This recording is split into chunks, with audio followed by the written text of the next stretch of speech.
لیلۃ القدر اپنے دامن میں اتنی رحمتیں رکھتی ہیں کہ اس امت کے سارے گناہ گاروں کی بخشش کے لیے کافی ہے۔ اس رات میں روح الامی اترتے ہیں فرشتوں کے جلو میں، جھرمٹ میں، اور اہل ایمان جو قیام میں ہوتے ہیں، قعود میں ہوتے ہیں، ذکر الہی میں ہوتے ہیں، ان سے مصافحہ کرتے ہیں۔ یہ رات کون سی ہے؟ ترکی خیمے میں چٹائی ایک سمت کر کے سر انور حضور نے باہر نکالا اور فرمایا کہ لیلۃ القدر کو آخری عشرے میں تلاش کرو۔ اور ایک روایت کے لفظ یہ ہیں کہ آخری عشرے کی تاک راتوں میں تلاش کرو۔ وہ تاک رات کون سی ہے؟ اس کو مخفی رکھا گیا۔ حضرت ابی بن کعب رضی اللہ تعالی عنہ صحابی رسول ہیں، فرماتے ہیں میں قسم کھاتا ہوں کہ وہ رات 27ویں شب ہے۔ حضرت بایزید بستامی علیہ رحمہ فرماتے ہیں مجھے زندگی میں یہ رات 2 بار ملی ہے اور دونوں بار 27ویں شب ہی تھی۔ تو ہم اللہ کی بارگاہ میں امید کا دامن پھیلائے ہیں کہ یہی شب ہو اور اس کے دامن سے پھوٹتی ضیائیں ہمارے اندر کے اندھیروں کو ختم کرنے کا ذریعہ بنے۔ مجھے آپ کو اپنے معاد کی، آخرت کی فکر کرنی چاہیے۔ یہ راتیں آتی ہیں اور چلی جاتی ہیں، اور ایک وقت آئے گا کہ یہ راتیں آئیں گی اور ہم نہیں ہوں گے۔ کتنے لوگ ایسے ہیں جو پچھلے سال تھے لیکن آج نہیں ہیں، ان سے گزشتہ سالوں میں تھے، آج نہیں ہیں۔ تو اللہ ہمیں ہر سال یہ رات مبارک کرتا ہے، نصیب ہوتی ہے۔ اللہ آپ کی قسمت میں ایسی بہت ساری راتیں نصیب کرے، لیکن بہرحال ایک وقت ایسا آنے والا ہے کہ یہ راتیں تو آئیں گی لیکن ہم موجود نہیں ہوں گے۔ تو یہ جو میسر راتیں ہیں، ان کے دامن سے پھوٹتی ضیائیں ہمیں اپنے اندر سمو لینی چاہیے کہ ہم دنیا پہ نہ بھی ہوں گے تو یہاں سے جو ہم نے نور لیا ہوگا وہ قبر میں بھی چراغاں کرے۔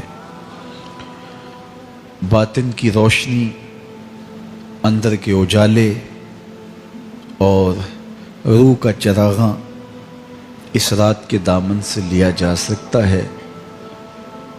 حضور علیہ السلام رمضان المبارک کے آخری عشرے میں کثرت کے ساتھ عبادت کرتے تھے۔ حضرت سیدہ عائشہ رضی اللہ تعالی عنہا فرماتی ہیں کہ حضور کمر بستہ ہو جاتے اور اپنا تہ بند کس کے باندھ لیتے، خود بھی جاگتے اور اہل خانہ کو بھی بیدار رکھتے۔ زندگی میں یہ ساعتیں جو ہمیں مقسوم ہوئی ہیں، یہ سعادت بری ساعتیں ہیں۔ پچھلی امتوں کے حصے میں اس طرح کے لمحات کب آئے ہیں؟ یہ ایک رات 1000 مہینے کی عبادتوں سے افضل، بہتر اور بھاری ہے۔ میرے حضور نے ارشاد فرمایا ایک بندہ صبح سے لے کے ظہر تک مزدوری کرتا ہے، اس کو ایک کی رات دیا جاتا ہے۔ ایک بندہ ظہر سے عصر تک مزدوری کرتا ہے، اس کا وقت تھوڑا ہے، اس کو بھی ایک کی رات دیا جاتا ہے۔ اور ایک شخص عصر سے لے کر مغرب تک مزدوری کرتا ہے، اس کا وقت دونوں سے کم ہے، لیکن اس کو مزدوری 2 کی رات دی جاتی ہے۔ فرمایا پہلی مثال یہود کی ہے، دوسری مثال نصارہ کی ہے، اور تیسری مثال میری امت کی ہے کہ تھوڑے کام پر بھی اجر زیادہ رکھا گیا ہے۔ تو اس امت کو جب اتنا نوازا گیا ہے کہ ایک ایک رات اتنی برکتوں کی حامل عطا ہوئی ہے تو پھر ہمیں بہت زیادہ کوشش کر کے برکتیں سمیٹ لینی چاہیے.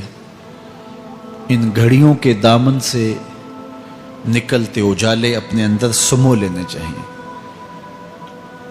یہ سعادتیں اپنی روح میں جذب کر لینی چاہیے تاکہ جب ہم اس دنیا سے جائیں تو ہمارے پاس ایک بہت بڑا روشنیوں کا ذخیرہ ہو جو ہماری قبر میں بھی چراغاں کرے، حشر میں بھی روشنی دے، اور ہمیں کہیں بھی اندھیروں کا سامنا نہ کرنا پڑے.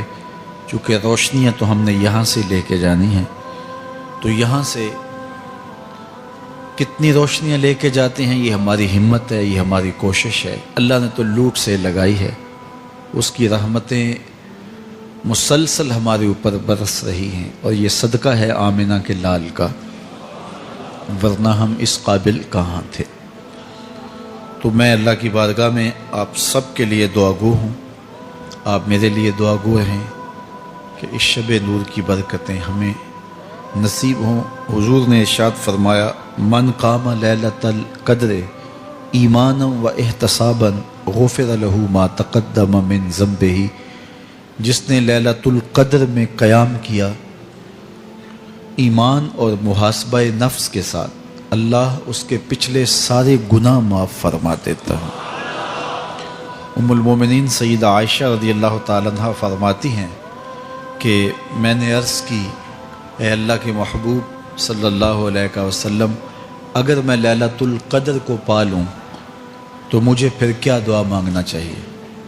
تو حضور نے ارشاد فرمایا اگر تم لیلۃ القدر پا لو تو یہ دعا مانگو اللہم انک عفو تحب العفو فاعف عنی. اے اللہ تو معاف کرنے والا ہے، معاف کرنے کو پسند کرتا ہے، میرے معاملات سے درگزر فرما. تو اللہ تعالیٰ اس رات کی برکتوں سے ہمیں اپنی پناہ میں، امان میں، حفاظتوں کے حصار میں رکھے. سورہ القیامہ میرا آج کا مضمون ہے جو 40 آیات پر مشتمل ہے. سورۃ القیامہ قیامت کے اس بات اور اس کے ہولناک منظر کی عکاسی پر مشتمل ہے. معاد کا یقین ہماری زندگی میں نظم پیدا کرتا ہے. اگر کسی قوم کو احتساب کا یقین نہ ہو تو اس کی زندگی بے ربط ہو جاتی ہے، لوٹ مار کا بازار گرم کر لیتا ہے کہ مجھے کون پوچھنے والا ہے. لیکن جس قوم میں احتسابی عمل مضبوط ہو وہاں لوٹ مار کا بازار گرم نہیں ہو سکتا. تو دنیا کے اوپر نظم قائم رکھنے کے لیے احتسابی عمل بہت ضروری ہے.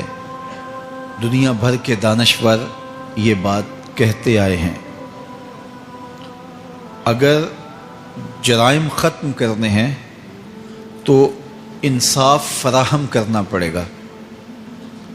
اگر عدالتیں قابل فروخت مال بن جائے، تھانے بکنے لگ جائیں، تو پھر معاشرے جرائم سے پاک نہیں رہ سکتے. تو عدالتی نظام اگر بے لاگ ہوگا اور انصاف لوگوں کی دہلیز تک پہنچے گا تو معاشرے ستھرے اور پاکیزہ ہوں گے اور ایک خوبصورت معاشرتی نظم قائم ہوگا. تو احتسابی عمل اور عدالتی نظم اچھا رکھنے کے نتائج ہم اپنی آنکھوں سے دیکھتے ہیں. تو کیا آخرت کا احتساب ہونا ضروری نہیں جہاں افراد کا اور قوموں کا فرد عمل پیش ہو اور پھر جزا و سزا ان کو دی جائے؟ تو اسلام نے جو معاد اور آخرت کا تصور دیا ہے یہ فرد اور قوم کی زندگی میں ایک نظم پیدا کرتا ہے، لیکن ہر دور میں جو مجرم ہوتے ہیں جن کا کام ہی لوٹ مار ہوتا ہے وہ کبھی نہیں چاہتے کہ احتسابی عمل مضبوط ہو۔ وہ چاہیں گے کہ عدالتیں قابل فروخت جنس بن جائیں، تھانوں کی بولیاں دی جا سکیں اور انصاف کبھی بھی قائم نہ ہو، تو بے لاگ احتساب کا وہ کبھی بھی رواج نہیں پڑنے دیں گے۔ جو لوگ آخرت کے تصور کو جھٹلاتے ہیں ان ساری قوموں کو دیکھ لیں جنہوں نے آخرت کو جھٹلایا، وہ قومیں ہیں جو برائی میں لت پت تھی اور گناہوں بھری زندگی بسر کر رہی تھی۔ اب ایسی قومیں کبھی پسند نہیں کرتی کہ کوئی آخرت بھی ہو جس کا خوف انہیں گناہوں کی اور بدیوں کی زندگی سے نکالے، کیونکہ وہ اس زندگی سے نکلنا ہی نہیں چاہتے، تو آخرت کا وہ ڈٹ کے انکار کرتے۔ قریش مکہ نے بھی آخرت کا ڈٹ کے انکار کیا اور کہا کہ ہم آخرت کو نہیں مانتے، چونکہ اگر وہ آخرت کو مان لیتے ہیں تو پھر زندگی کی تمام تر مکاریاں، دجل و فریب، تلبیسات، لوٹ مار، ظلم و جبر جو کمزوروں پر وہ روا رکھے ہوئے تھے اس کا جواز باقی نہیں رہتا تھا، تو اس لیے انہوں نے اس کا ڈٹ کے انکار کیا۔ قرآن مجید کی جتنی بھی مکی صورتیں ہیں ان میں آخرت کا اثبات کیا گیا ہے اور معاد کو ثابت کرنے کے لیے دلائل دیے گئے ہیں۔ یہ سورہ القیامہ یہ بھی سورت نزول کے اعتبار سے مکی ہے۔ سورت کا آغاز قسم سے کیا جا رہا ہے، لا اقسم بیوم القیامہ، روز قیامت کی قسم یاد کرتا ہوں۔ اللہ تعالیٰ نے قیامت کے دن کی قسم کی۔ ولا اقسم بالنفس اللوامہ، اور قسم ہے ملامت کرنے والے نفس کی، اس جان کی قسم جو اپنے اوپر ملامت کرے۔ انسان کے اندر جو نفس ہے وہ اس کو برائی کا حکم دیتا ہے، حکم دینے والے کو آمر کہتے ہیں، اور اسی سے مبالغہ کا صیغہ امارہ ہے، بہت زیادہ حکم دینے والا۔ تو جو نفس انسان کو برائی کا حکم دیتا ہے اس کو نفس امارہ کہتے ہیں، بہت زیادہ برائی کا حکم دینے والا۔ لیکن اللہ تعالیٰ جل شانہ دین کی برکت سے جب نفس کی اصلاح کرتا ہے تو نفس امارہ نفس لوامہ بن جاتا ہے، جو ملامت کرتا ہے، برائی پر بندے کو روکتا ہے۔ اندر ایک جنگ چلتی ہے، بندہ گناہ کرتا ہے لیکن اندر اس کا نفس اس کو ملامت کرتا ہے کہ تم غلط کر رہے ہو۔ تو اندر جو جنگ چل رہی ہوتی ہے، نفس ملامت کر رہا ہوتا ہے، گناہ بھی چل رہا ہوتا ہے، تمام عمر طوفان سے کھیلتے گزری، نیا کے ڈوبنے کا ڈر بھی رہا۔ تو یہ اندر جو کھینچا تانی ہے، ملامت اور گناہ، پھر توبہ بھی ہوتی ہے، پھر گناہ بھی سرزد ہو جاتے ہیں۔ تو یہ نفس لوامہ جو گناہ سے بندے کو روکتا ہے، اللہ تعالیٰ جل شانہ نے اس نفس لوامہ کی قسم کی ہے کہ مجھے قسم ہے انسان کے نفس لوامہ کی، جو اس کو برائی سے روکتا رہتا ہے اور خیر کی طرف اس کو بلاتا رہتا ہے۔ تو قیامت کی قسم کی اور نفس لوامہ کی قسم کی۔ اور جب نفس مزید ترقی کرتا ہے اور پھر اندر نیکی کی قوتیں پنپتی ہیں تو ایک وقت آتا ہے کہ پھر انسان نیکی ہی کے ماحول میں جینا شروع کر دیتا ہے، تو پھر نفس کو اطمینان ملتا ہے. اس نفس کو نفس مطمئنہ کہتے ہیں. اور جب نفس مطمئنہ بن جائے تو قیامت کے دن اللہ تعالیٰ جل شانہ آواز دے گا کہ میرے لیے گناہوں کو چھوڑنے والے آجا، تیرا رب تیرا منتظر ہے.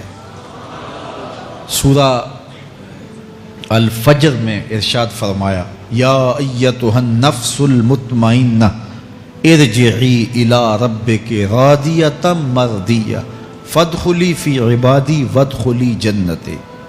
اے نفس مطمئنہ آجا، تیرا رب تیرے پہ راضی اور تو رب پہ راضی، میرے بندوں میں داخل ہو کے میری جنت میں داخل ہو جا. تو اللہ تعالی ہمارے نفس کو نفس مطمئنہ بنائے. تو نفس لوامہ بھی غنیمت ہے، جو گناہ پہ ملامت کرتا ہے. تو اللہ تعالیٰ جل شانہ نے قیامت کے دن کی قسم کی تو ساتھ نفس لوامہ کی بھی قسم کی. قسم تو کوئی بھی کرے تو سننے والا متوجہ ہوتا ہے کہ یہ جو قسم کی جا رہی ہے تو یہ کسی عنوان کی اہمیت کو بیان کرنا مقصود ہے. تو پھر قسم اگر رب کرے تو پھر سمجھنے کے لیے کافی ہے کہ وہ کتنا اہم مضمون ہوگا جس پہ میرا رب ہو کے قسم کر رہا ہے. تو قیامت پر اللہ تعالیٰ قسم فرما رہا ہے تاکہ اس کا قسم فرمانا اہل عقل کے لیے کافی ہو کہ اس کے اس بات کے لیے اس سے بڑی کیا دلیل ہو سکتی ہے کہ میرا رب اس پہ قسم کر رہا ہے. اَيَحْسَبُ الْإِنسَانُ أَن لَّن نَّجْمَعَ عِظَامَهُ. اللہ تعالیٰ ارشاد فرماتا ہے کہ کیا آدمی یہ سمجھتا ہے کہ ہم ہرگز اس کی ہڈیاں جمع نہیں فرمائیں گے. یہ ایک کافر تھا، عدی بن ربیعہ، یہ مراد ہے یہاں انسان سے. ایک روایت کے مطابق ابو جہل بن ہشام مراد ہے. تو یہ ابو جہل یا عدی بن ربیعہ یہ کہتے تھے کہ کیا ہڈیوں کو دوبارہ جوڑا جائے گا، دوبارہ ان کو جمع کیا جائے گا؟ یہ نہیں ہو سکتا، قیامت نہیں آ سکتی. وہ کہتے تھے یہ جہاں ہے بس ختم ہو جائے گا کام تمام، لہٰذا جو عزت پانی ہے، جو لذت حاصل کرنی ہے، جو عیش و عشرت کرنی ہے، جو کچھ کرنا ہے اسی جہان میں کر لو. آج کل بہت سارے لوگوں کا رویہ بھی یہی ہے کہ بس ٹھیک ہے، یہ دنیا ہی سب کچھ ہے، آخرت بس ایک اعتقاد کی حد تک ذہن کے کسی گوشے میں ہے، 2 لمحوں کے لیے خیال آیا تو رک گئے، پھر اپنی وہی ڈگر کی زندگی. لیکن آخرت جب تیقن کی اس منزل تک پہنچ جائے پھر انسان کے اعمال کے اندر خود بخود جو ہے وہ نظم پیدا ہو جاتا ہے کہ چونکہ میں اللہ کے حضور پیش ہونا ہے اور ایک ایک عمل کا میں نے حساب دینا ہے. تو آخرت کے بارے میں یقین کی کمزوری انسان کو جو ہے وہ گناہوں کی دلدل میں پھنسا دیتی ہے. اس لیے آخرت کا یقین یہ بہت ضروری ہے تاکہ ہماری زندگی میں نظم پیدا ہو اور ہم اللہ کے حضور جھکنے والے، اس کے شکر گزار بندے، اس کی اتباع کرنے والے بنے. تو اب وہ کافر کہتے تھے ابن ربیعہ یا ابو جہل کہ یہ جو ہڈیاں ہیں ان ہڈیوں کو کیسے دوبارہ زندہ کیا جائے گا. نضر بن حارث ایک کافر تھا، وہ کہیں سے قبرستان سے پرانی ہڈی اٹھا لایا اور وہ اتنی بوسیدہ تھی کہ ہاتھ کے لمس سے ٹوٹ ٹوٹ کے گرتی تھی. اور حضور کے پاس آ کھڑا ہوا اور آ کے کہنے لگا کہ کیا ان ہڈیوں کو دوبارہ زندہ کیا جائے گا؟ کون ہے ان کو جو دوبارہ زندہ کرے؟ اور 7 ہڈی توڑتا ہے اور اس کے ریزے زمین پہ گرتے ہیں. تو حضور علیہ السلام نے اللہ کی جانب سے اس کا جواب دیا. ذرا قرآن پڑھیے، سورہ یاسین کا آخری رکوع ہے، وَضَرَبَ لَنَا مَثَلًا وَنَسِیَ خَلْقَهُ قَالَ مَن يُحْيِي الْعِظَامَ وَهِيَ رَمِيمٌ. اب وہ باتیں کرنے لگ گیا ہے، اس کی زبان بولنے لگی ہے، اب کہاوتیں ہمارے لیے لاتا ہے اور کیا کہتا ہے؟ مَن يُحْيِي الْعِظَامَ وَهِيَ رَمِيمٌ. ان ہڈیوں کو کون زندہ کرے گا جبکہ اتنی بوسیدہ ہو گئی ہیں؟ تو یہ نضر بن حارث حضور کے سامنے ہڈی لایا تھا اور توڑتا تھا اور کہتا تھا یہ ہڈیاں زندہ ہوں گی، ان ہڈیوں کو دوبارہ اٹھایا جائے گا جو اتنی بوسیدہ ہو گئی ہیں کہ ہاتھوں کا لمس بھی گوارا نہیں کرتی، اس کو دوبارہ زندہ کیا جائے گا، کون زندہ کرے گا؟ جواب سنو، قل یحییھا الذی انشأھا اول مرہ، اے محبوب فرما دیجئے اب تو ہڈیاں موجود ہیں، جب ہڈیاں بھی نہیں تھیں تو جس رب نے انسان بنایا ہڈیوں کو جوڑ کے نہیں بنا سکتا؟ اب تو میٹیریل موجود ہے جب میٹیریل بھی موجود نہیں تھا۔ حل اتی علی الانسان حین من الدہر لم یکن شیئا مذکورا، انسان پر وہ وقت بھی آیا ہے جب یہ قابل ذکر چیز ہی نہیں تھا، اس کا نقشہ نہیں تھا، اس کی صورت نہیں تھی، اس کا میٹیریل نہیں تھا، اس کا مادہ نہیں تھا، لیکن جس نے حضرت انسان بنایا، پانی کی بوند سے تخلیق کیا، تو اب کیا وہ ہڈیوں کو جوڑ کر انسان نہیں بنا سکتا؟ تو یہ کفار بات کرتے تھے کہ نہیں نہیں نہیں، اتنی بوسیدہ ہڈیوں کو کیسے زندہ کیا جائے گا، یہ بات سمجھ میں نہیں آتی۔ پھر ان کے ذرے بکھر گئے، بعض انسانوں کو جانور چیڑ پھاڑ کے کھا گئے، کچھ وہ کھا گئے، کچھ ہڈیاں پڑی رہ گئیں، کچھ ان کی ہڈیاں راکھ بن کے اڑ گئیں۔ تو کیسے ہو سکتا ہے کہ ان کو دوبارہ زندہ کیا جائے، ان کے اجزاء جوڑے جائیں؟ اب یہ عدی بن ربیعہ نے بھی یہی کہا۔ اللہ ارشاد فرماتا یحسب الانسان ان لن نجمع عظامہ، یہ آدمی گمان کرتا ہے، کہتا ہے کیا ہڈیوں کو دوبارہ زندہ کیا جائے گا؟ اللہ فرماتا ہے کیوں نہیں، ہم اس بات پہ قادر ہیں کہ اس کے انگلیوں کے پور پور کو دوبارہ کھڑا کر دیں، اور اس کے اجزاء جو بکھرے ہوئے ہیں ان کو ہم اکٹھا کر کے دوبارہ ان کو جوڑ دیں، ہمارے لیے کوئی مشکل نہیں ہے۔ لیکن یہ اس کا خیال ہے کہ ہڈیوں کو کیسے جوڑا جائے گا، لیکن سورہ یاسین میں جو دلیل دی اس پہ کس قدر جو ہے وہ اشش کرنے کو جی چاہتا ہے۔ فرمایا کہ قل یحییھا الذی انشأھا اول مرہ، یہ کہتے ہیں یہ ہڈیاں کون جوڑے گا؟ کہا جب ہڈیاں بھی نہیں تھی، جس نے ہڈیاں بنائی اس کے لیے جوڑنا کیا مشکل ہے؟ تو یہ عجیب تم نے بات کی۔ تو اللہ تعالیٰ جل شانہ قیامت کے دن ہمارے وجود دوبارہ اٹھائے گا اور اپنے حضور بندوں کو کھڑا کرے گا اور ان سے سوال پوچھے گا۔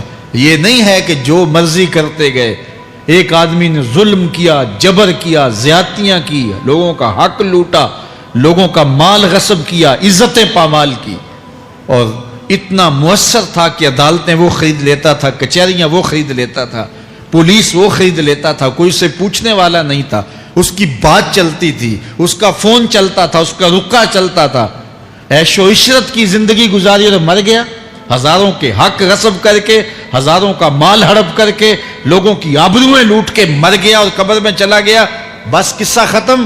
اب نہ وہ اٹھے گا نہ اس سے حساب لیا جائے گا، تو پھر انصاف کہاں گیا؟ ایک عدالت ایسی ہونی چاہیے کہ جس عدالت میں اس کو بھی پکڑا جائے اور ٹکٹکی پہ باندھا جائے کہ دنیا پر تو کسی نے تجھے پکڑا نہیں، آ اس عدالت میں تیرے خلاف سلطانی گواہ بھی موجود ہیں اور تجھے گناہوں کا، جرم کا بدلہ بھی دیا جائے گا، اور منصف جو ہے وہ انصاف کرے اور ان مظلوموں کو کھڑا کیا جائے کہ دنیا پر تو تمہاری داد رسی کسی نے کی، اس دربار میں تمہاری پوری پوری داد رسی کی جائے گی۔ عقل مانتی ہے کہ ایک ایسا دربار ہونا چاہیے، ایسا احتسابی عمل ہونا چاہیے، ایک ایسی عدالت لگنی چاہیے کہ جس کا کہیں جسے انصاف نہیں ملا اس کو وہاں جا کے انصاف ملے، اور وہ دن قیامت کا دن ہے۔ اس کا یقین زندگی میں نظم پیدا کر دیتا ہے اور تھر تھر بدن کانپتا ہے کہ آج اگر ہم مؤثر بھی ہو جائیں اور کسی کے سامنے جواب دے نہ ہو، لیکن ایک عدالت تو ہے جہاں ہم نے جواب دہ ہونا ہے اور اپنے ایک ایک عمل کا حساب دینا ہے۔ تو اللہ ارشاد فرماتا ہے کہ اس عدالت کے سامنے تم نے پیش ہونا ہے، تمہارے جوڑ جوڑ کو اللہ تعالیٰ دوبارہ کھڑا کرے گا اور اس کو دوبارہ تخلیق کرے گا اور پیدا کرے گا، اور تم دوبارہ کھڑے ہو جاؤ گے، اس کے حضور پیش ہوگے۔ بل یرید الانسان لیفجر امامہ، بلکہ آدمی چاہتا ہے کہ اس کی نگاہ کے سامنے بدی کرے۔ استغفر اللہ۔ یہ ایک ظالم کافر تھا، وہ حضور کی خدمت میں آیا، کہنے لگا میں نہیں مانتا قیامت آئے گی۔ حضور نے اس کو دلائل دیے، تو جب دلائل کے سامنے بے بس ہو گیا تو کہنے لگا کہ جس قیامت کی آپ بات کرتے ہیں وہ قیامت آ بھی گئی تو میں نہیں مانوں گا۔ اللہ اکبر۔ تو وہ انکار کرنے والوں کی انتہا ہوتی ہے، اور ذرا دیکھیے وہ کیا بول رہا ہے، بل یرید الانسان لیفجر امامہ، اس کی سرکشی دیکھیے، اس کا تمرد دیکھیے۔ وہ کہتا ہے اچھا اگر قیامت قائم ہوئی تو یہ گناہ، یہ جرم، یہ بدی، یہ بدکاریاں، یہ ظلم جو میں کرتا ہوں، یہ بدکاریاں رب کے سامنے کروں گا۔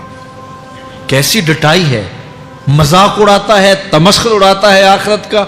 کہتا ہے جو بدیوں کا کاروبار میں نے گرم کیا ہے، جو بدکاریاں میری زندگی کا معمول ہیں، جو دادے عیش دیتا ہوں، جو عزتوں کو پامال کرتا ہوں، جو غریبوں کے پنجے توڑتا ہوں، جو لوگوں کا حق غصب کرتا ہوں، جو برائیاں کرتا ہوں، اگر قیامت قائم بھی ہو گئی تو میں یہ سارے جرم رب کے سامنے کروں گا، پھر وہ مجھے پکڑ کے دکھائے۔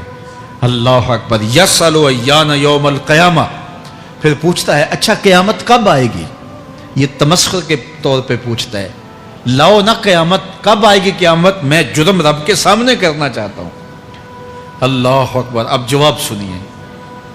اب لفظوں کا ترجمہ اس زور سے کیا ہی نہیں جا سکتا جس زور کے لفظ ہیں۔ وہ کہتا ہے قیامت کب آئے گی؟ میں تو یہ جرم رب کے سامنے کرنا چاہتا ہوں، کوئی قیامت نہیں ہے، مذاق اڑاتا ہے۔ قیامت کب آئے گی؟ آواز آئی، فَإِذَا بَرِقَ الْبَصَرُ وَخَسَفَ الْقَمَرُ وَجُمِعَ الشَّمْسُ وَالْقَمَرُ، جب قیامت آئے گی تو آنکھیں چندھیا جائیں گے، چاند بے نور ہو جائے گا، سورج اور چاند اکٹھے ہو جائیں گے۔ یقول الانسان یومئذ این المفر، آج جو کہتا ہے کہاں ہے قیامت، اس دن بھاگتا پھرے گا۔ کوئی پناہ گاہ ہو بتاؤ، کوئی ہے ٹھکانہ چھپنے کا؟ کوئی پناہ گاہ ہے؟ کلا لا وزر، آواز آئے گی کوئی ٹھکانہ نہیں ہے، آج کوئی ٹھکانہ نہیں ہے۔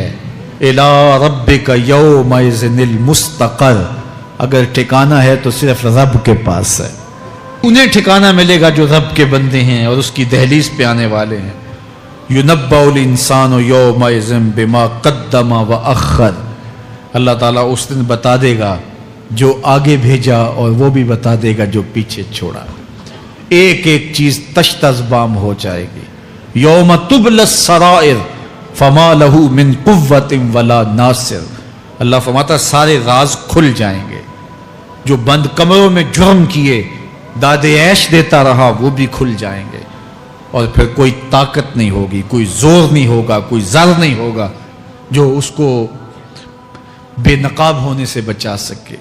اے داور حشر میرا نامہ اعمال نہ پوچھ، اس میں کئی پردہ نشینوں کے بھی نام آتے ہیں۔ تو وہ کتنا سخت دن ہوگا۔ ارشاد فرمایا جائے گا کہ جو آگے بھیجا، جو پیچھے چھوڑا، جو جرم کرتا رہا، جو نیکیاں کی، جو برائیاں کی، سب کچھ تشت ازبام ہو جائے گا۔ بل الانسان علی نفسہ بصیرہ، بلکہ آدمی خود اپنے حال پر اچھی طرح خود آگاہ ہے۔ ہم اسے نامہ اعمال کے دفتر دیں گے جہاں سب کچھ لکھا ہوگا۔ قرآن بتاتا جب نامہ اعمال سامنے آئے گا تو وہ بے ساختہ پکار اٹھے گا، ما لہذا الکتاب لا یغادر صغیرۃ ولا کبیرۃ الا احصاها، ہائے اس کتاب کو کیا ہوا، اس نے چھوٹی بڑی کوئی بات نہیں چھوڑی، سب کچھ لکھ دیا۔ نامہ اعمال سامنے ہوگے، زمین بولے گی، ہاتھ پاؤں بولیں گے، فرشتے بولیں گے، کرامن کاتبین بتائیں گے یہ کیا کیا جرم کرتا رہا، کیا کیا گناہ کرتا رہا۔ تو اس دن ہر شے سامنے آ جائے گی۔ تو یہ تو ثبوت ہوں گے ہی ہوں گے، لیکن اللہ فرماتا ہے ثبوت تو اپنی جگہ، لیکن بل الانسان علی نفسہ بصیرہ، کیا انسان کو خود نہیں پتا کہ وہ کہاں کھڑا ہے؟ اس کو اپنے جرائم کی فہرست خود یاد ہے، اس کے ضمیر پہ خود اس کا بوجھ موجود ہے۔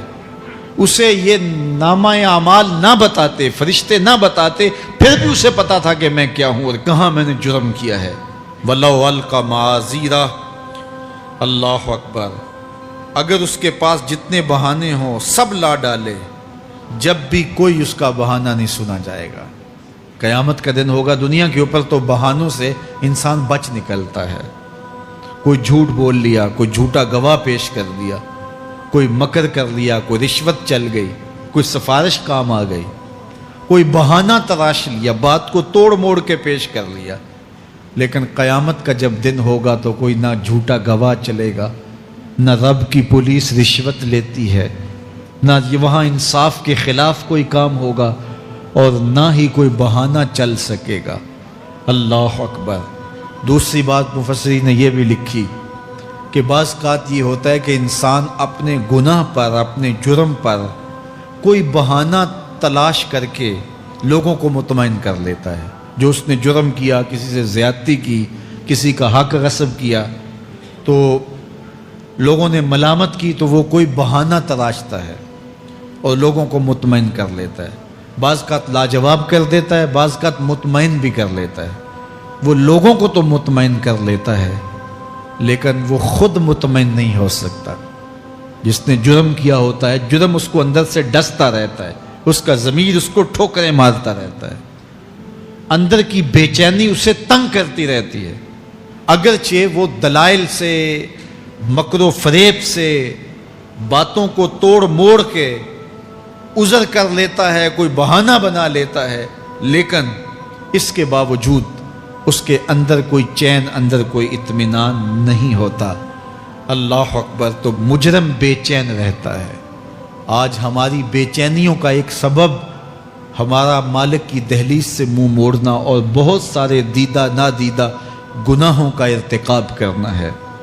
جب ہم سے سستیاں ہو جاتی ہیں، کوتاہیاں ہو جاتی ہیں، تو وہ گناہ ہمارا پیچھا نہیں چھوڑتے اور ہمیں بے چین اور مضطرب رکھتے ہیں۔ تو بعض اوقات جو ہے وہ ہم کہتے ہیں کہ پتہ نہیں بے چینی کیا ہے۔ بے چینی گناہوں کی ہے۔ گناہ طبیعت میں بے چینی پیدا کر دیتا ہے، سکون نہیں آنے دیتا۔ اطمینان کی دولت چھن جاتی ہے جب کوئی شخص گناہ کرتا ہے، اور یہ لازمی نہیں ہے کہ وہ کسی کا حق غصب کرے، اس نے کسی کی عزت ہی پامال کی ہو، اس نے کسی کی آبرو پہ حملہ کیا ہو۔ اگر نماز چھوڑی ہے تو بے چینی یہ بھی کم نہیں ہے، یہ رب کی نافرمانی ہے۔ اگر اس کی نظر بھٹکی ہے تو یہ بھی کم بے چینی نہیں دیتی۔ اگر اس کا خیال بہکا ہے، اس نے زبان سے کسی کو دکھ دیا ہے، اس نے کسی کے لیے سب و شتم کا انداز اختیار کیا ہے، گالی گلوچ کا رنگ اختیار کیا ہے، تو پھر کیا ہوا کہ یہ بے چینی اندر کو توڑتی رہتی ہے۔ انسان چلتا پھرتا ہے لیکن اسے طمانیت نہیں ملتی، اسے سکون نہیں ملتا۔ سکون کب ملے گا؟ سکون تب ملتا ہے جب کسی سے زیادتی کی ہو تو اس سے جا کے معافی مانگ لی جائے، اور اس لجاجت کے ساتھ معافی مانگی جائے کہ وہ مجبور ہو جائے معاف کرنے پہ، تو پھر اندر طمانیت اتر جاتی ہے۔ اگر رب کی نافرمانیاں کی ہیں تو لیلۃ القدر کے دامن میں اس سے معافی مانگ لو، اتنی لجاجت سے معافی مانگو، اس قدر رو کے معافی مانگو، ترلے منت پہ اتر آؤ، ہاتھ جوڑو، آنسو بہاؤ، چیخو، چلاؤ، رو، اس کی دہلیز سے لپٹ جاؤ، اس سے اپنے گناہوں کی معذرت کرو۔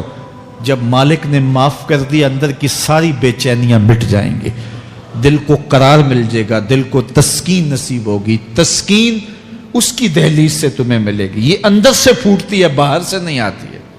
تسکین کے قافلے اندر ہی اترتے ہیں، اندر سے اس کے سوتے پھوٹتے ہیں، اس کے چشمے پھوٹتے ہیں۔ ہم باہر سے ڈھونڈتے ہیں، باہر سے تسکین نہیں ملتی، یہ اندر سے آئے گی۔ اس لیے اس دل کے اوپر لگے ہوئے میل کچیل کو، غلاظت کو دور کر لو اور کھرچ دو دل کے اوپر پڑے ہوئے جتنے بھی زنگ ہیں، تو پھر نتیجہ کیا ہوگا؟ دل ستھرا ہوگا، مصفہ ہوگا، مزکا ہوگا، تو پھر دل پر نور ہوگا، تو پھر آپ کو زندگی گزارنے کا لطف اور سرور اور مزہ آنے لگ جائے گا۔ تو انسان جب دلیلیں تراشتا ہے، اس سے ایک بعض اوقات اپنے آپ کو بھی مطمئن کرنے کی کوشش کرتا ہے، اوروں کو بھی مطمئن کر لیتا ہے، لیکن حقیقت میں اطمینان نہیں ہوتا، وہ بے چینی ہوتی ہے۔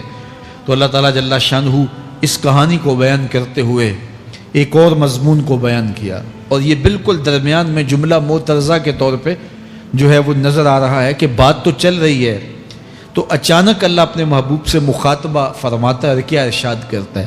لا تحرک بہ لسانک لتعجل بہ۔ تو یہ اچانک بات کیوں آ گئی؟ اصل بات یہ تھی کہ جب وحی نازل ہوتی تو آقا کریم علیہ السلام ہمہ تن گوش ہو کے اس وحی کو سنتے، پھر اس کو محفوظ کرنے کی فکر ہوتی، کہ جو میں نے سنا ہے وہ اچھی طرح مجھے یاد ہو جائے۔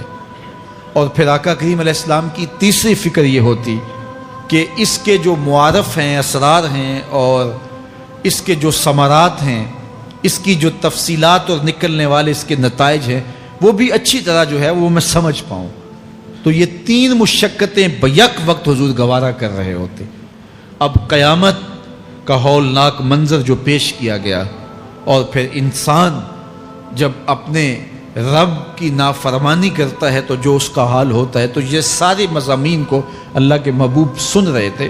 حضور کے قلب اطہر پر گرانی آئی، اور میرے رب کو کیسے گوارا تھا۔ جو حضور سن رہے تھے جلدی جلدی اس کو زبان پہ لانا چاہ رہے تھے تاکہ وہ اچھی طرح ازبر ہو جائے، لیکن اللہ نے محبوب کی اس مشقت کو دیکھا تو فرمایا لا تحرک بہی لسانک لتعجل بہی، محبوب آپ اپنی زبان کو جنبش نہ دیں، آپ جلدی کرتے ہیں تاکہ وہ جو میں نے سنا ہے وہ میری زبان پہ آ جائے۔ ان علینا جمعہ و قرآن، یہ ہمارے اوپر ہے، ہم آپ کے دل میں جمع بھی کریں گے، جو آپ کو سکھایا ہے وہ آپ کو یاد بھی رہے گا، وہ آپ بھول نہیں سکیں گے۔ فَإِذَا قَرَأْنَاهُ فَاتَّبِعْ قُرْآنَهُ، اور جب ہم پڑھ لیں تو پھر اس کے بعد آپ اس کو دہرائیں پڑھیں۔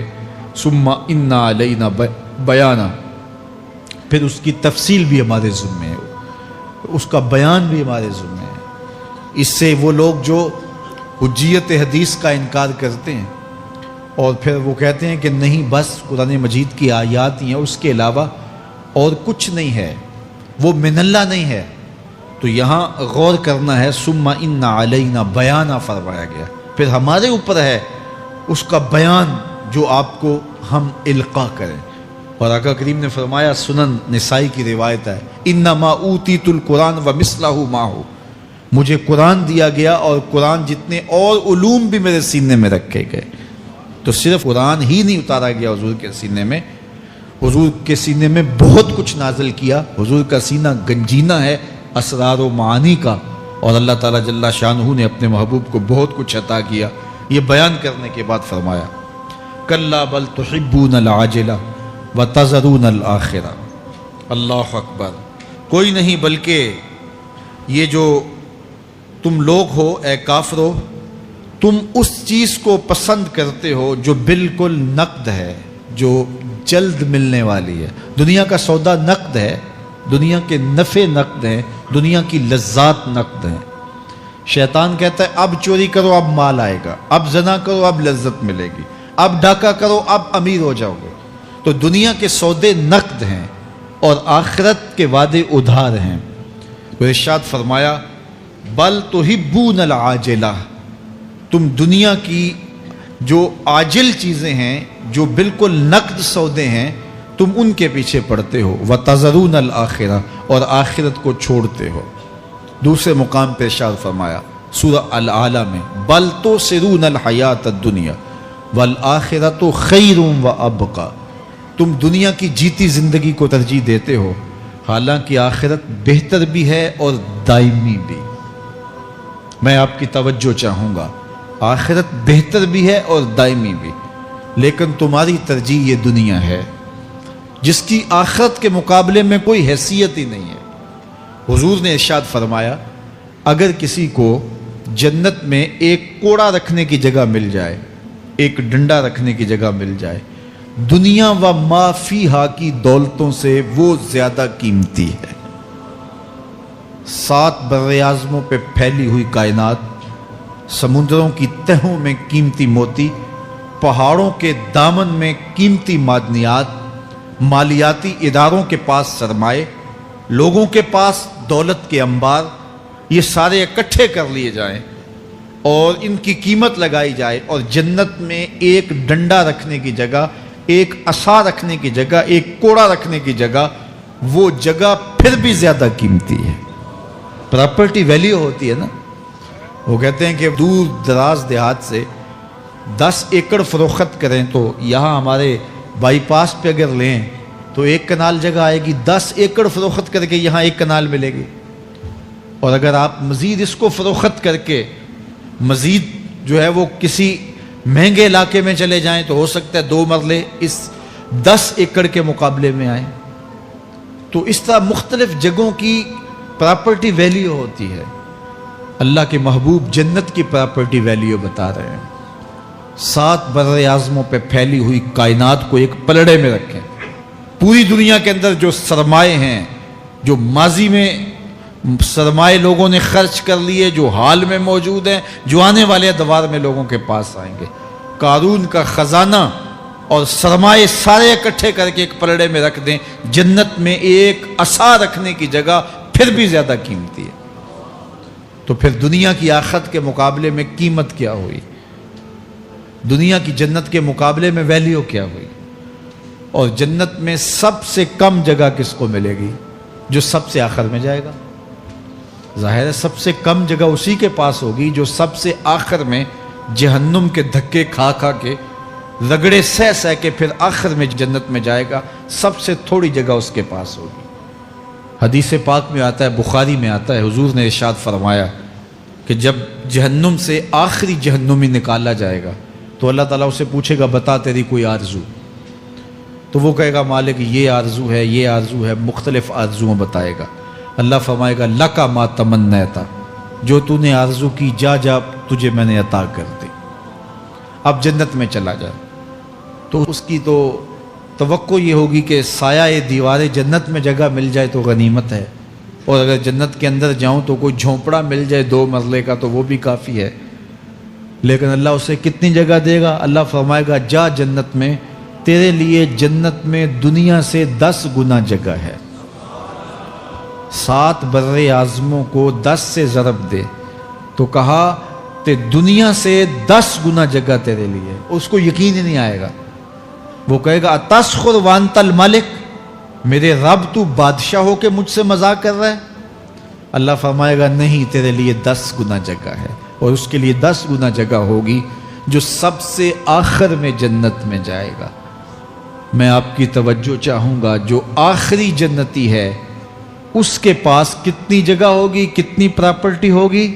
آج تو 2 10 20 50 مربع کسی کے پاس ہوں تو وہ اتراتا ہوا چلتا ہے کہ میں اتنا بڑا ذمہ دار ہوں۔ جنت میں آخری جنتی کی جگہ کتنی ہوگی؟ دنیا سے 10 گنا جگہ۔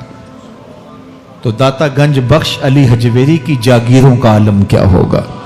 بابا فرید الدین گنج شکر کی جاگیروں کا عالم کیا ہوگا؟ پھر اصحاب رسول کی جاگیروں کا عالم کیا ہوگا؟ قیمتی کتنی جگہ کہ ایک ڈنڈا رکھنے کی جگہ مل جائے، دنیا و ما فیہا سے وہ قیمتی، اور وہ قیمتی جگہ دنیا سے 10 گنا جگہ اس کو دی جائے گی جو سب سے آخر میں جائے گا۔ تو مجھے بتائیے اس سے بڑا بے وقوف کوئی ہے جو آخرت کو برباد کر کے دنیا کا سودا کرتا ہے؟ بل تؤثرون الحیات الدنیا والآخرۃ خیر وابقا، کہا آخرت بہتر بھی ہے اور دائمی بھی ہے، نہ ختم ہونے والی زندگی ہے۔ تو یہاں بھی ارشاد فرمایا کلا بل تحبون العاجلہ وتذرون الآخرہ، تم نقد کے پیچھے دوڑتے ہو، آخرت جو ادھار ہے اس کی پرواہ نہیں کرتے ہو۔ یہ نقد تمہیں مل بھی جائے، پہلی تو بات ہے ملتی نہیں ہے، دنیا تمہارے آگے بھاگتی ہے اور تم پیچھے بھاگ رہے ہو۔ کچھ حصہ تمہیں مل بھی گیا تو وہ کتنے سالوں کے لیے؟ 60 سال 70 سال، یہ تو بڑی لمبی زندگی ہیں۔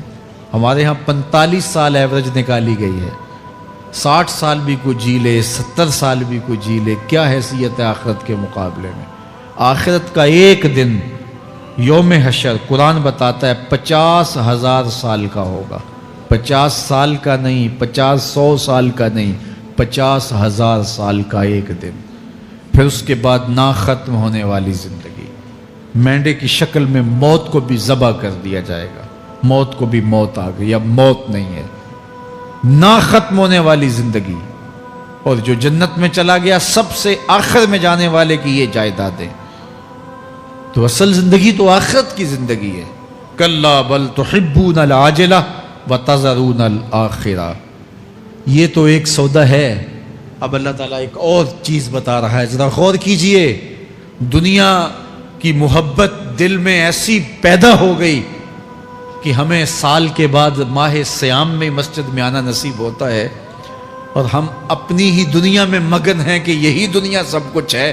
یہ کائنات بھی دیکھو، میرا رب بیان کر رہا ہے وجوہ یومئذ نادرہ الی ربہا ناظرہ۔ وہ دن جب آئے گا تو جب بندے اس کے حضور حاضر ہوں گے جنہوں نے اپنی زندگی حزم و احتیاط سے گزاری ہوگی، رب کی اتباع میں، فرما برداری میں، اس کے حکموں کو پورے کرتے بسر کی ہوگی، پھر ان کو صلہ کیا ہوگا؟ اللہ فرمایا کچھ چہرے ہوں گے جو تر و تازہ ہوں گے، کھل کے گلاب ہو جائیں گے، چہرے منور اور تابہ ہوں گے۔ یہ اتنے کھلے کیوں ہوں گے؟ چہرے گلاب کیوں ہوں گے؟ الی ربہا ناظرہ، اس لیے کہ رب کا دیدار نصیب ہوگا۔ رب کا دیدار نصیب ہوگا تو چہرے کھل جائیں گے اور چہرے شگفتہ ہو جائیں گے، چہرے تر و تازہ ہو جائیں گے۔ یار کوئی پرانا دوست مل جائے اور آپ سخت صدمے کے ماحول میں ہوں تو اچانک اسے دیکھ لیں تو آپ کا چہرہ کھل جاتا ہے اور آپ کا چہرہ گلاب بن جاتا ہے، تو پھر کیا منظر ہوگا؟ دنیا کے تھکے ہوئے لوگ، جنگوں کے ستائے ہوئے لوگ، بدر، احد، حنین اور کربلا کی سختیاں گوارا کیے ہوئے لوگ، تہجد کے اندر لمبا قیام کر کے راتوں کی تنہائیوں کے تھکے ہوئے لوگ، حلال کھایا حرام نہیں کھایا اور دنیا سے پیچھے رہ گئے، دنیا آگے چلی گئی اور یہ حلال کی تلاش میں بظاہر پیچھے رہ گئے۔ گھر والے بھی تانے دیتے ہیں کہ تم تو پیچھے رہ گئے، دنیا کہاں چلی گئی، تمہارے رشتہ دار کہاں چلے گئے۔ تانے اور تانوں تشنیع کے برستے تیر سہے ساری زندگی گزار دی۔ دکھوں کے مارے ہوئے یہ شخص جب قیامت کے دن اپنے رب کے حضور جائیں گے تو اللہ رخ انور سے نقاب ہٹا دے گا، پھر کیا ہوگا؟ اللہ کا دیدار ہوگا تو یہ چہرے کھل جائیں گے، ساری تھکن اتر جائے گی، جنم جنم کی ساری تھکن اتر جائے گی اور چہرے شگفتہ گلاب بن جائیں گے۔ اللہ فرمائے گا دیکھو ان کے چہرے کیسے کھلے ہوئے، وجوہ یومئذ ناظرہ الی ربہا ناظرہ۔ یہ تو خوش نصیب لوگوں کے چہرے ہیں۔ ووجوہ یومئذ باسرہ، اور پھر اس دن کچھ منہ بگڑے ہوئے ہوں گے۔ کیسے بگڑے ہوں گے؟ پاؤں میں درد ہو تو چہرے پر بگاڑ ہوتا ہے، پیٹ میں درد ہو تو چہرہ اچھا دکھائی نہیں دیتا، کان میں درد ہو، آنکھ میں درد ہو، سر میں درد ہو تو چہرہ بگڑ جاتا ہے۔ اور ان کے چہرے اتنے بگڑے ہوں گے، کوئی آنے والا خوف طاری ہو تو چہرے بگڑ جاتے ہیں۔ اور انسان کے چہرے کی ہوائیاں اڑی ہوتی ہیں، اب ان کے چہروں کی ہوائیاں اڑی ہوں گی۔ کیوں؟ قرآن بتاتا ہے تظن ان یفعل بہا فاقرہ، یہ ڈر رہے ہوں گے کہ ہمارے ساتھ اب جو سلوک ہونے والا ہے وہ کمر کی ہڈی توڑ دے گا۔ ہم نے رب کے حکموں کو توڑا، ہم نے پرواہ نہیں کی، ہم سمجھے دنیا میں آئے ہیں تو ہماری دنیا ہے، آوارہ ہوں، خواہشات نفس کے مطابق زندگی گزاریں، آنکھیں بے حیائی میں لگی رہیں، سوچیں آوارگی میں لگی رہیں، کان نغمے سنتے رہے، زبان جھوٹ بکتی رہی، ظلم و جبر کا بازار گرم رکھا، عصمتیں عزتیں پامال کرتا رہا، لوگوں کا مال لوٹتا رہا، حق غصب کرتا رہا، کلیجے اور دل چیرتا رہا، لوگوں کو زخمی کرتا رہا، لوگوں کے جذبات سے کھیلتا رہا، پرواہ نہیں کی کہ یہ دنیا ہے، امتحان گاہ ہے، چند دنوں کے لیے آئے ہیں، اللہ کے حضور پیش ہونا ہے، عملوں کا حساب ہونا ہے۔ اب جب وہ دیکھیں گے کہ ہمارے ساتھ کیا ہونے والا ہے تو ان کے چہرے پہلے بگڑ جائیں گے۔ کیوں؟ وہ گمان کریں گے کہ ان کی ریڑھ کی ہڈی توڑ دی جائے گی، ایسے عذاب آئیں گے جس طرح کسی کی ریڑھ کی ہڈی ٹوٹ جائے تو اس کا چہرہ شگفتہ گلاب تو نہیں ہوتا، اس کا چہرہ جو ہے وہ تو کس قدر مرجھایا ہوا ہوتا ہے۔ تو اللہ ارشاد فرماتا ہے اس طرح ان کے چہرے ہوں گے۔ ابھی عذاب آیا نہیں ہے لیکن چہرے پہلے اترے ہوئے ہوں گے، اور جب عذاب کی بھٹی میں ڈالے جائیں گے، اللہ اکبر، اور وہ سخت عذاب، حضور نے جبریل امین سے پوچھا مجھے جہنم کے عذابوں کا ذکر سناؤ۔ عرض کی حضور سب سے ہلکے عذاب کی کہانی سناتا ہوں، اور وہ یہ کہ جہنمی کے پاؤں میں آگ کا جوتا رکھا جائے گا، باقی پورا بدن اس کا سلامت ہوگا۔ یہ سب سے ہلکے عذاب کی کیفیت ہے۔ اب پاؤں میں آگ کا جوتا ہوگا، حدت، گرمی، شدت اتنی ہوگی کہ دماغ پگھل کے ناک اور کانوں کے راستے سے باہر آ جائے گا۔ پاؤں میں رکھے ہوئے جوتے کی گرمی دماغ کو ایسے چڑھے گی کہ وہ پگھل جائے گا اور ناک اور کانوں کے راستے سے باہر آ جائے گا۔ تو اللہ کے عذاب کے خوف سے چہرے بگڑ جائیں گے، حالت سلامت نہیں رہے گی۔ یہ بات ذہن میں رکھیں کہ اللہ جس کو جہنم میں ڈالے گا اس کو اس صورت میں نہیں ڈالے گا، یہ محمدی صورت ہے، یہ شکل اس کی چھین لی جائے گی اور اس کی شکل بڑی کر دی جائے گی، اس کا ایک ایک دانت احد پہاڑ جتنا ہوگا۔ احد پہاڑ کا پھیلاؤ 15 کلومیٹر پہ ہے، 15 کلومیٹر کا ایک دانت اور 32 دانت کتنے ہوں گے تو منہ کتنا بڑا ہوگا۔ اس کو اتنا بڑا اس لیے کیا جائے گا تاکہ وہ عذاب کی تکلیف زیادہ سہے۔ 70 گز موٹی کھال ہوگی اور کھال جل جائے گی تو اللہ قرآن میں فرماتا ہے ہم نئی کھال دے دیں گے تاکہ عذاب کی تکلیف اس کو گوارا کرنی پڑے۔ پھر چیخے گا، چلائے گا، ہائے مجھے پانی دو، پانی دو، پیاس کی شدت ہے۔ 70 سال تک تو اس کی کوئی آواز ہی نہیں سنے گا۔ 70 سال کے بعد داروغہ جہنم چیخ کر کہے گا کیا مانگتا ہے؟ وہ بولے گا مجھے پانی چاہیے۔ کہا جائے گا تو بے بھی ملتا ہے پانی۔ پھر داروغہ جہنم اسے پانی دے گا، کوکا کولا کی بوتل دے گا یا پیپسی تھما دے گا یا منرل واٹر کی بوتل دے گا؟ نہیں، قرآن بتاتا ہے اسے مائے حمیم دیا جائے گا، کھولتا ہوا پانی، اور وہ اتنا گرم ہوگا جب پینے کے لیے چہرے کے قریب کرے گا اس سے اٹھتی ہوئی بھاپ کی وجہ سے چہرے کی کھال ادڑ کے اس کے اندر گر پڑے گی، لیکن اس کے باوجود اس کو پینا پڑے گا۔ اللہ فرماتا ہے یہ دنیا ہی سب کچھ نہیں ہے، سمجھ لیا یہی سب کچھ ہے، آخرت کو بھول گئے، صبح اٹھے کام پہ چلے گئے، شام آئے آوارگی میں چلے گئے، صدائیں آتی رہی حی علی الصلاح حی علی الفلاح، کوئی پرواہ نہیں کی، نہ پیشانیوں نے سجدے کیے، نہ سوچوں میں پاکیزگی آئی، زندگی یوں گزار کے چلے گئے۔ ایسے نہیں، کہا ایک وہ ہوں گے جن کے چہرے شگفتہ گلاب ہوں گے، ایک وہ ہوں گے جن کے چہرے بگڑے ہوئے ہوں گے۔ اللہ اکبر، کلا اذا بلغت التراقی، یہ تو قیامت کا منظر ہے نا، قیامت سے قبل بھی ایک منظر ہے، اللہ اس منظر کو بھی بیان کر رہا ہے۔ کلا اذا بلغت التراقی، ہاں جب جان گلے کو پہنچ جائے گی، اے انسان تیرے اوپر وہ گھڑی بھی آنے والی ہے، وہ وقت بھی آنے والا ہے جب سانس اس ہنسلی میں اٹک جائے گا، جب سینے سے بھی سانس اوپر چلی گئی، اب ڈاکٹر بھی لا علاج قرار دے رہے ہیں کہ اب علاج نہیں رہا ہے، جان بس اب نکلنا چاہ رہی ہے، اور کہا جائے گا کوئی جھاڑ پھونک والا بلاؤ، اب ڈاکٹروں نے تو جواب دے دیا، اب سانس اٹک گئی گلے میں، چند لمحوں کی مہمان ہے، اب ڈاکٹروں نے کہا اب ہماری جانب سے لا علاج ہو گیا، اب لے جاؤ اس کو گھر یا وینٹیلیٹر پہ ڈال دیتے ہیں اس کو، بس اب ہماری جانب سے کوئی اس کا علاج نہیں ہے۔ اب گھر والے روتے ہیں، کہتے ہیں کوئی جھاڑ پھونک والا لاؤ، کوئی دم والا لاؤ، شاید وہ کوئی دم کرے تو اس کی جان میں جان آ جائے، ڈاکٹروں نے تو لا علاج قرار دے دیا۔ وَظَنَّ عَنَّهُ الْفِرَاقُ، اللہ فرماتا ہے یہ تو جھاڑ پھونک والے کو ڈھونڈ رہے ہیں، لیکن جس کی سانس یہاں اٹکی ہے وہ سمجھ گیا ہے اب موت آ گئی ہے، اس کو یقین ہو گیا ہے کہ اب موت کے لمحے آ گئے ہیں، اب میں بچ نہیں پاؤں گا، اب آنکھیں تاڑے لگی ہوئی ہیں۔ وَالْتَفَّتِ السَّاقُ بِالسَّاقِ، پنڈلی پہ پنڈلی چڑھ رہی ہے، جب موت آ جاتی ہے تو پھر پنڈلی سے پنڈلی لپٹ جاتی ہے، اس کو پھر جدا کرتے ہیں اور جدا کر کے دونوں انگوٹھے باندھ دیتے ہیں تاکہ پنڈلی کے اوپر پنڈلی نہ چڑھے۔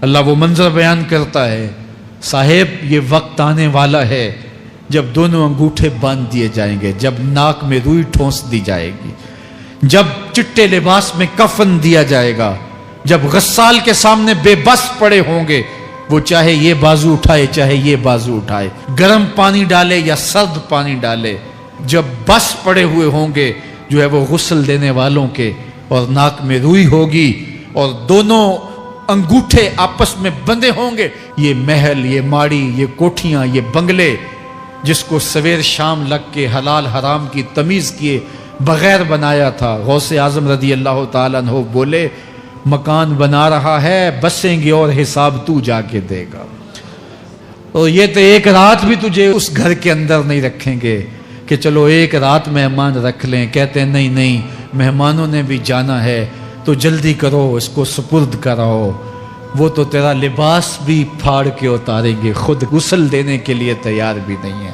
تجھ سے خوف آنے لگا ہے، ਜਾਂਦੀ ਵਾਰੀ ਡਰਾਉਣਾ ਬਣਿਓ ਤੇ ਹੱਥ ਨਾ ਲਾਂਦੇ ਡਰਦੇ,